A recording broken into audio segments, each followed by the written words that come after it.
Hello everyone. तो आज हमारे पास है 3 मीटर और 16 मिलीमीटर का ये टेप है और आज इससे हम मापने वाले हैं इसका क्या फंडा है, इसमें क्या क्या चीज़ दिया हुआ होता है, कैसे इससे मेज़रमेंट किया जाता है, वो चीज़ें हम आज सीखने वाले हैं। तो स्केल से तो हमने 2-3 वीडियो में सीखा है कि स्केल से आप कैसे मेज़रमेंट कर सकते हैं। आपके पास अगर छोटी स्केल बड़ी स्केल तो आप उस पर भी विजिट कर सकते हैं, नहीं तो इसमें भी हम 1 मिनट के लिए शॉर्ट वीडियो में देखते जाएंगे इसको। तो यहाँ पे देखिए जैसे हम कि हमारा स्केल डिवाइड होता है ना, जैसे स्केल में दिया होता है सेम वैसे ही होता है, बस ये टेप जो है थोड़ा सा लंबा होता है और स्केल क्या है बस 30 सेंटीमीटर का होता है या फिर वो 15 सेंटीमीटर का आपके पास। तो ये जो हमारे पास टेप है ये तो मैंने बताया कि 3 मीटर का है। तो यहाँ देखते हैं कौन कौन सी चीज़ें हैं। तो जैसे कि ये जो आपका छोटा छोटा यूनिट है, यहाँ पे देखिए 1 था जो कि ये वाला लगा इसलिए ढक गया, तो फिर भी यहाँ पे थोड़ा सा 1 दिख रहा है, ठीक है 1। यहाँ पे आपका 2 है, ये वाला लंबी वाली जो लाइन होगी ना वही रहेगी, 2 हो गई, और ये वाली आपकी क्या है 3 हो जाएगी। फिर से मैं आपको एक बार बोल देती हूँ कि यहाँ पे 1 है 1 सेंटीमीटर और यहाँ पे आपका दूसरा सेंटीमीटर, और ये लंबी वाली जो लाइन है ना इसी पे हम लोग बात करते हैं सेंटीमीटर की। तो ये 3, ये 4, 5, 6, 7, 8, मतलब इस तरह से ये टोटल सेंटीमीटर में ही आपको इधर देखने के लिए मिलता है। स्केल में भी आपको सेम चीज़ रहता है, नीचे में रहता है सेंटीमीटर वाला जो छोटा छोटा यूनिट होता है वो। और अब इसको हम थोड़ा सा जूम करते हैं। जूम करके मैं आपको किसी भी एक मेज़रमेंट में दिखाती हूँ, जैसे कि इस वाले में अगर हम चलते हैं इस वाले पार्ट में, या फिर चलिए इस वाले पार्ट में हम चलते हैं, ठीक है 5 से 6 सेंटीमीटर के बीच में। तो मैं आपको पता भी होगा कि 1 सेंटीमीटर में कितने होते हैं 10 मिलीमीटर होते हैं। तो देखिए ये जो भाग है ना ये वाला जो घर है इसी को 1 मिलीमीटर बोलते हैं। तो इस तरह से गिनते जाइए 1 2 3 4 और ये 5 के बाद थोड़ा सा एक लंबा रेखा आ जाता है, थोड़ी सी लंबी रेखा, उसके बाद 6 7 8 9 10, यानी कि आप देख रहे हैं ये टोटल जो छोटी छोटी घर बने हुए ये कितने हैं 10 घर है, और ये 10 घर मिलके ही 1 सेंटीमीटर बनाते हैं। और इन 10 घर में से सबका एक एक नाम क्या है, मिलीमीटर सबका नाम है। तो फाइनली आपको पता चल गया कि ये जो छोटे छोटे जो घर हैं इनको कहते हैं क्या, मिलीमीटर। तो 1 नहीं 2 नहीं बल्कि 10 मिलीमीटर जब होते हैं, 10 छोटे छोटे घर जब होते हैं तब हमारा क्या है 1 सेंटीमीटर होता है। जैसे 5 से 6 हमारा 1 सेंटीमीटर, 6 से 7 हमारा 1 सेंटीमीटर। लेकिन अगर हम बात कर दें 5 से 7 की तो हमारा कितना हो जाएगा, ये 2 सेंटीमीटर हो जाएगा। तो इसी तरह से इसका जो बड़ा मेज़रमेंट है, बड़ा यूनिट जो है वो क्या है, इंच होता है।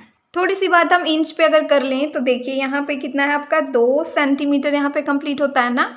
अब 2 सेंटीमीटर से थोड़ा सा ज़्यादा यानी कि 2.54 होता है वैसे।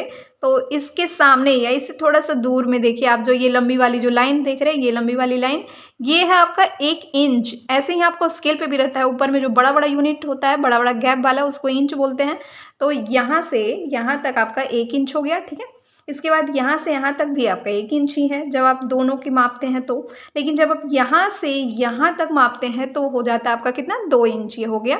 आप थोड़ी सी इस ओर चलें तो 10, आप टेप में देखोगे कि 10 जो है या फिर 20 जो रहेगा वो रेड रेड करके या फिर थोड़ा सा बड़ा लिखा हुआ होगा, मतलब सामान्य से वो थोड़ा सा अलग आपको देखने को मिलेगा। तो वो क्यों होता है, क्योंकि जब ऐसे छोटे छोटे सेंटीमीटर जब 10 सेंटीमीटर कंप्लीट होता है तब वहाँ पे हमारा क्या हो जाता है, 1 डेसीमीटर होता है।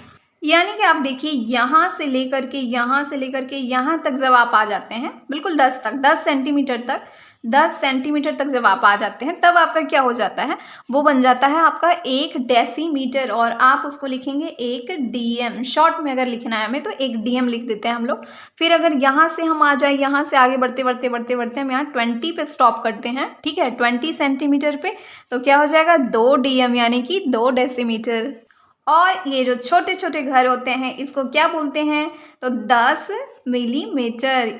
1 सेंटीमीटर में 10 मिलीमीटर होता है, तब जाके हमारा बनता है 1 सेंटीमीटर। और सभी छोटे घर को क्या बोलते हैं, मिलीमीटर, जिसको कि हम लोग एमएम से लिखते हैं। अब हम यहाँ से उठकर थोड़े से बड़े मेजरमेंट में चलते हैं। इसके लिए टेप को यहाँ से करना होगा ढीला और हम चलते हैं थोड़े से बड़े मेजरमेंट में। यहाँ पे स्टॉप करते हैं, यहाँ पे, ठीक है यहाँ पे हमने स्टॉप कर लिया है इसको। यहाँ देखिए ये क्या आपका 30 सेंटीमीटर है ना, 30 सेंटीमीटर जो रेड वाला जो आप देख रहे हैं यहाँ पे 30 सेंटीमीटर हो गया, यहाँ स्टार्टिंग से 30 सेंटीमीटर। तो यहाँ पे आप देख रहे हैं एक रेड कलर का 1 लिखा हुआ है। ये 1 किसको इंडिकेट करेगा, ये 1 आपको फीट को इंडिकेट करता है।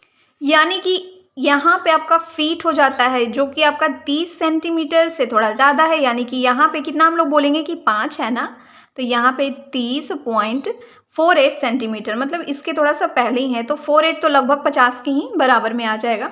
तो यहाँ पे आपका 1 फिट हो जाता है। और इस तरह जब आप यहाँ पे 12 इंच पे पहुँचेंगे तब आपका होता है 1 फिट। और इसके साथ ही जो आपने सीखा कि 30 सेंटीमीटर और 4.8 mm जब आपका यानी 4 mm हो जाएगा ना, तब आपका होता है क्या, 1 फिट होता है। अब इसके साथ अगर आपको कोई बड़े के पास आप रुक जाते हैं, जैसे कि एग्जाम्पल में आप 2 फिट के पास रुक रहे हैं, ठीक है, 2 फिट से आपका कुछ ज़्यादा हो रहा है, 2 फिट पे आपने नापा और फुट पे, और फिर इससे आपका ज़्यादा हो रहा है, जैसे कि आप यहाँ स्टॉप करते हैं अगर यहाँ, तो आप क्या बोलेंगे कि 2 फिट 1 इंच, क्योंकि यहाँ ये 24 इंच हो रहा है इसके लिए, और ये 25वां इंच है आपका, तो 2 फिट और 1 इंच बोलना है आपको। अगर आप यहीं पे रुक जाते हैं, यहाँ पे इस बड़े वाले लाइन के पास, और आपको इंच में ही बोलना है, तो जनरली आप बोलेंगे कि 2 फिट और आधा इंच बोलना है, नहीं तो अदरवाइज आपको फिर सेंटीमीटर में बोलना है, तो उसके लिए आप फ्री हैं कि 2 फिट 2 सेंटीमीटर, 2 फिट 3 सेंटीमीटर। अब इसमें भी आपको अगर काटना है तो 2 fit 2 centimetre 1 mm, 2 fit 2 centimetre 5 mm, कुछ भी बोल सकते हैं। तो इस तरह से जब कोई आदमी बोलता है ना कि मैं यार 5 फिट का हूँ, 5 फुट का हूँ, तो फिर उसके कहने का मतलब है कि वो 5 फुट का है, तो यानी कि 5 तो रखेंगे हम लोग, और फुट में क्या है, इसको सेंटीमीटर में हमने कन्वर्ट करना है ना, तो 30 से हम लोग सिंपली अगर जनरली बात करें तो 5 गुने 30 हमने कर देना है, तो यहाँ कितना हो जाएगा, 150 सेंटीमीटर का तू है, ये वाली चीज़ सामने निकल के आएगी। लेकिन अगर आप कैलकुलेटिंग मैथ में सॉल्व कर रहे हैं तो आपको 0.48 भी लेके चलना होगा, लेकिन जनरली अगर आप बात कर रहे हैं तो 5 गुने 30 कर दिया, 150 सेंटीमीटर। सपोज आपके पास है 3.72 सेंटीमीटर, तो आप इसको कैसे बोलोगे कि ये कितना हो रहा है, तो 3 सेंटीमीटर तो ऑब्वियसली हो रहा है, और क्या 0.72 सेंटीमीटर प्लस साथ में है, तो यहाँ पे सेंटीमीटर को कर देंगे हम लोग 10 से गुना, क्योंकि 1 सेंटीमीटर पर 10 मिलीमीटर होता है, तो ये क्या हो जाएगा, 3 सेंटीमीटर और 7.2 मिलीमीटर। और इसको इंडिकेट कैसे करेंगे, इसको इंडिकेट करने में कोई बड़ी परेशानी नहीं, यहाँ पे 3 सेंटीमीटर आपका हो रहा है, ठीक है। अब आपको कितना 7.2 mm करना है, तो बताया ये 1 mm 2 3 4 5 6 7, यानी कि यहाँ पे आपका जो है वो गिरेगा कितना, 3.72 सेंटीमीटर यहाँ पे, ठीक ना, यहाँ पे। तो यहाँ पे लिखने की कोशिश करती हूँ, कितना 3.72 सेंटीमीटर है यहाँ पे, ठीक, ये पता चल गया। और एक छोटी सी चीज़ हम देख लेते हैं, जब आपको किसी को मेज़रमेंट करना है तो कैसे करेंगे, तो ये वाला जो नोक होता है ना, इसको फंसा लेना होता है, जो भी हमारे पास चीज़ है जिसका हमें मेज़रमेंट करना है उसको यहाँ पे ऐसे फंसा लिया जाता है। अब यहाँ पे आपको बस थोड़ी सी चीज़ देखनी है, सेंटीमीटर में हम लोग इसको मापेंगे, तो यहाँ पे आप देख रहे हैं कितना 10 सेंटीमीटर कंप्लीट हुआ, ओके। अब यहाँ पे 10.5 सेंटीमीटर आ गया, ठीक है, थोड़ा सा ये ज़्यादा, यानी कि ये बिल्कुल यहाँ पे है, यानी कि 10 सेंटीमीटर होगा, और आपका कितना हो जाएगा, ये 6 हो गया ना, 6 मैं लिख देती हूँ कि ये यहाँ पे 10 सेंटीमीटर और 6 mm का ये जो नोटबुक है ना, ये हमारा आ रहा है कंप्लीट शुरू से। तो इस तरह से मेजरमेंट के सारे फंडे आप सीख गए हैं, और इसके साथ ही कोई कन्फ्यूज़न हो तो उसके लिए ज़रूर बताइए कि क्या कैसे करना है। और एक लास्ट चीज़ मैं आपको बता देती हूँ, वैसे तो सबको मालूम ही होगा कि 1 मीटर बराबर कितना होता है भैया, 1 मीटर बराबर 100 सेंटीमीटर जब इंक्लूड होंगे ना, ये तो मैंने 30 सेंटीमीटर की बात करी, और तो वैसे करके तो 1 मीटर में आपका 100 सेंटीमीटर आएगा, छोटे छोटे वो वाले पार्ट। और जब आपके पास ना 10 मीटर साथ में आ जाएं, जब 10 मीटर आपके पास मिल जाए तो आप उसको 1 डेकामीटर बोलेंगे, डेकोमीटर, ठीक है, डेकामीटर, तो उसको DAM से 1 DAM ऐसे करके इंडिकेट किया जाता है। और वन मोर थिंग कि 1 किलोमीटर में कितने होते हैं, तो 10 पे लगाने हैं हमें, 1 पे 3 0 लगा के हम मीटर लिखते हैं, यानी 1000 मीटर बराबर होता है 1 किलोमीटर। और इसके साथ ही हमारा वीडियो होता है ख़त्म। और आपको कोई जानकारी पसंद आई है तो उसके लिए ज़रूर करिए वीडियो को लाइक, और कोई कमेंट है तो उसको ज़रूर पास ऑन करिए। थैंक्स फॉर वॉचिंग, मिलते हैं नेक्स्ट वीडियो में नेक्स्ट